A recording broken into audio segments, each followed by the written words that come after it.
Hello friends, कहाँ कहाँ से गुजर गए कि आज के एपिसोड में मैं बताऊंगी हमारे बचपन के इंटरटेनमेंट की बातें। अभी जैसे बच्चे खेल कूद तो बाहर पार्क वार्क उतना रहा नहीं, टीवी है, सोशल मीडिया है, बच्चे कार्टून देखते हैं, लैपटॉप, टैब, बहुत कुछ, मोबाइल। और फिर जिन लोगों के घर के आसपास पार्क है, मम्मी पापा ले जाते हैं, लेकिन 24 आवर्स उनको कुछ ना कुछ मिलता है। हमारे समय ऐसा नहीं था।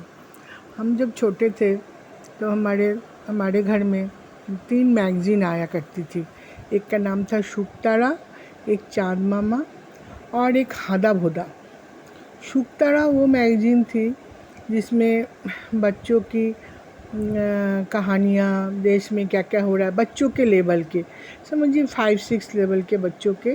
फिर पहेलियाँ और कविता, ये सब कुछ बच्चों, कार्टून, ये सब रहता था। शुभ तारा में छोटे छोटे करके बाटुल द ग्रेट की कहानियाँ रहती थी। बाटुल द ग्रेट, जिसका शरीर एकदम ऊपर से चौड़ा और नीचे कमर एकदम छोटा सा, हाफ पैंट पहनता था, बहुत शक्तिशाली था वो, तो कुछ भी कर लेता था, उसकी कहानियाँ था।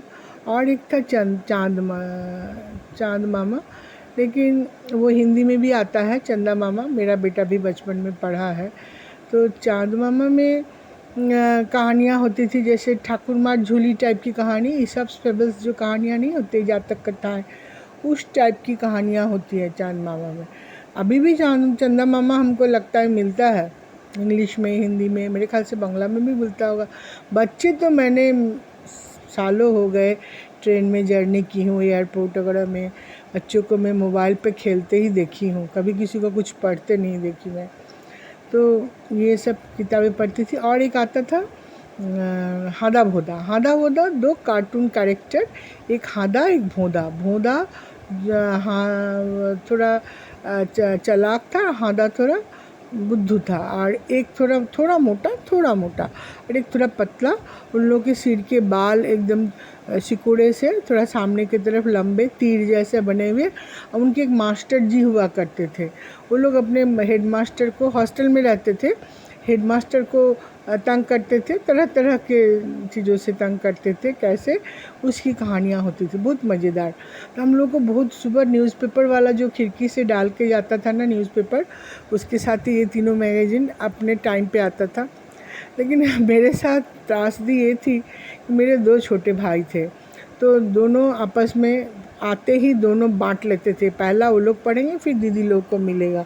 हम भी छोड़ देते थे उन लोगों को, बच्चे हैं उन लोग, छोटे भाई बहन में कभी मन में आया भी नहीं कि उन लोगों से छीन के पढ़ो या कुछ। वो लोग पढ़ लेते थे, जब छोटे थे तब देते थे। उसके बाद जब थोड़ी बड़े हुई तो हम लोग रेडियो सुनती थी। रेडियो में गाना, मन चाहे गीत, आपकी फरमाइश, भूले बिसरे गीत। ये मन चाहे गीत आता था 1-1:30 बजे, जिस दिन छुट्टियां होती थी, संडे सैटरडे को दोपहर में फिल्मी गाना।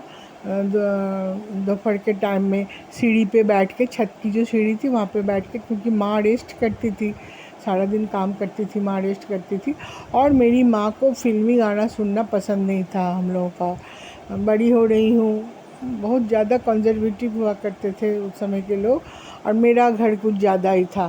फिर भी मैं सुन ही लेती थी धीरे धीरे रेडियो को कान पे लगा के। फिर ठंड के दिनों में तो मैं रजाई के अंदर रेडियो घुसा लेती थी, छोटा वाला रजाई। और रेडियो का एक और अट्रैक्शन था हवा महल। रात के 8:15 से 8:30, ऐसा 8:30, 8:35 से 8:40, 15-20 मिनट का एक हवा महल, एक कहानी, घरेलू कहानियाँ जैसी होती है वो हवा महल की कहानी हमारे घर में शाम को होती थी। तब मेरे पिताजी ऑफिस से आ चुके होते थे, वो रेस्ट करते थे, रेडियो ज़ोर से बजता था, माँ किचन में खाना बनाती रहती थी। हम लोग तो खैर पढ़ते रहते थे उस समय, कभी पानी पीने के बहाने, कभी कुछ बहाने उठ के ज़रूर आते थे हवा महल का आज का कहानी का विषय क्या है जानने के लिए। खास करके मैं थोड़ी इस मामले में बहुत नॉटी थी, मेरे को कहानी गप ये सब बहुत पसंद था, तो सुनने के लिए आ जाती थी। जैसे माँ के सहेलियाँ भी आती थी ना, मैं थोड़ी देर आके ज़रूर बैठती थी कि ये लोग किस विषय पे आज बात करेंगी। फिर माँ जब आँख दिखाती थी तब उठ के चली आती थी। उसके बाद हमारा एक और एंटरटेनमेंट था, वो था बोरोलिनेर संसार। वो शनिवार की रात को आता था रेडियो में 9:30 से 10, आधा घंटा। जेम्स हेडली चेज, निहार रंजन गुप्तो, जितने हॉरर कहानियाँ और ये सब आता था उस समय का। वो कहानी माने एक ही एपिसोड में ख़त्म किया जाता था, ऐसा नहीं कि कहानी बढ़ाया जाता था। तो 9:30 बजे उस समय हम लोग खाना खा चुके होते थे, माँ जैसे किचन में दूध गर्म करना है सब, लेकिन रेडियो ज़ोर से बजता था। मैं माँ के पास ही बैठ के, क्योंकि लड़ावनी भी होती थी ना, वो सब कहानियाँ तो सुनती थी। एकदम घर का माहौल पिन ड्रॉप साइलेंट।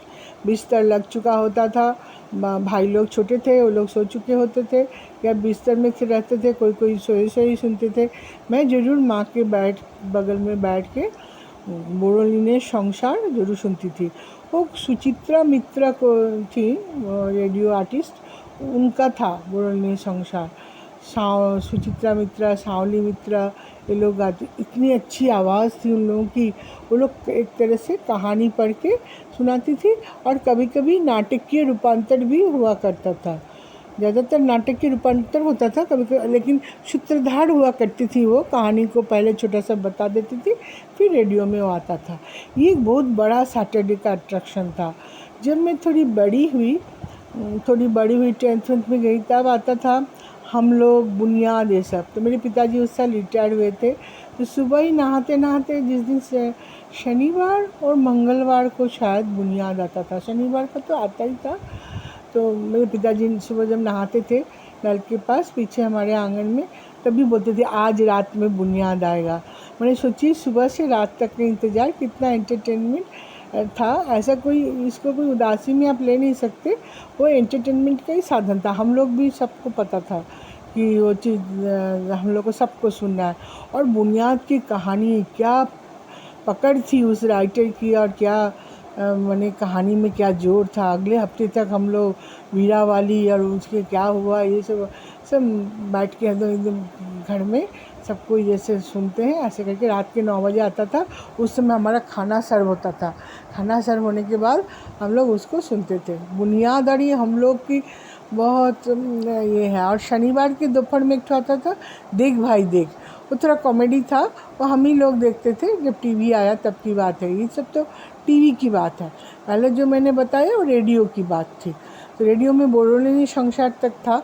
उसके बाद जैसे लाइट वाइट गई, गर्मी का दिन, हम लोग छत पे रहते थे, तो छत पे भी हम लोग सब चटाई उटाई बिछा के छत पे थोड़ा पानी डाल के, क्योंकि सारा दिन का गर्म रहता था ना ज़मीन, तो ऐसे करके चटाई पानी छीट के फिर चटाई बिछा के हम लोग लेटते थे।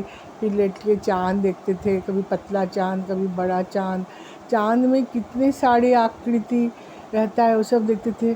अभी तो बिना सोशल मीडिया के मैं दूसरों को क्या बोलूँगी, बिना मोबाइल देखे एक घंटा बीत जाए तो मेरे को तबीयत ख़राब होने लगता है। लगता पता नहीं क्या हो गया देश में, हमको पता नहीं चला।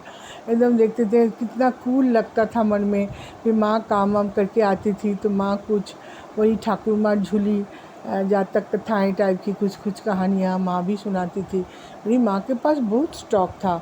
और मेरी माँ बहुत सुरीली थी, वो भजन भी गाया करती थी। भजन तो रात में घर में जब हम लोग नीचे भी सोते थे तब भी मेरी माँ, हम लोग सब एक ही रूम में सोते थे, कुछ लोग नीचे सोते थे, कुछ लोग ऊपर पलंग पे सोते थे। हम 4 भाई बहन थे ना, लेकिन सब एक ही रूम में माँ के साथ सोते थे। तो माँ सोते समय एक आध भजन ज़रूर सुनाती थी। माँ अपनी बचपन की कहानियाँ वो सब सोते समय ही हम लोग को सुनाई है। हम सब भाई बहन सुने हैं, हमको पता नहीं कि इसको कितना याद है अभी, लेकिन मुझे तो बहुत याद है सब कुछ। और जहाँ तक फिल्म चलचित्र की बात है, वहाँ तक मैं एक ही फिल्म, फर्स्ट फिल्म मैंने देखा था जय संतोषी माँ, वो लगा था तो देखने गए थे हम लोग सब मिल के। और हम लोग फिल्म पेपर आता था ना, संडे को आता था पेपर में कि कहाँ कौन सा फिल्म लगा है, तो हम लोग इंतज़ार करते थे कि कोई भगवान का फिल्म आए। उस समय कुछ आता था, भक्त प्रहलाद और रामायण, आया था, भक्त प्रहलाद, और भी कुछ कुछ आया था, अभी मुझे एकदम से याद नहीं आ रहा। तो वो सब फिल्म जब भी साल में एक आध बार आता था वो देखती थी। पहला बड़ों की फिल्म सच पूछी तो बहुत ही हास्यास्पद है, क्लास 10 में मैंने देखा था। उस फिल्म का नाम है बॉबी, जो कि एक्चुअली बहुत बच्चों की फिल्म तो थी नहीं थोड़ी, लेकिन 10th क्लास में, छोटा नहीं था। तो मेरे जीजा आए हुए थे, चचेरी बहन, उनके पति, तो वो हम लोग को सबको लेके गए थे। तो उन्होंने मेरी माँ को समझाया था बॉबी माने बेबी, बच्चों की कहानी, बच्चों की फिल्म आई, जाने दीजिए। गई थी, बहुत अच्छा लगा था। ऋषि कपूर और डिम्पल कपाड़िया की फिल्म, बाप रे, 1 महीना तक समझिए उस फिल्म के कहानियों में जैसे कोमा में थी मैं, मेरी बहन, पूरा मेरी बहन तो डिम्पल कपाड़िया जैसे चोटी बाल को ऐसे करना वो सब भी शुरू कर दी थी, करके ऐसे घूमती थी घर में। और हम लोग एकदम उसी फिल्म को, बहुत अच्छा लगा था, मैंने इतना अच्छा बता नहीं सकती कितना अच्छा लगा था। तो दोस्तों, आज मैंने हमारे बचपन के हम कैसे एंटरटेनमेंट करते थे उसके बारे में बताई। आगे भी कुछ और स्टॉक है मेरे पास, मैं बताऊंगी। आज के लिए बस इतना ही। जय हिंद।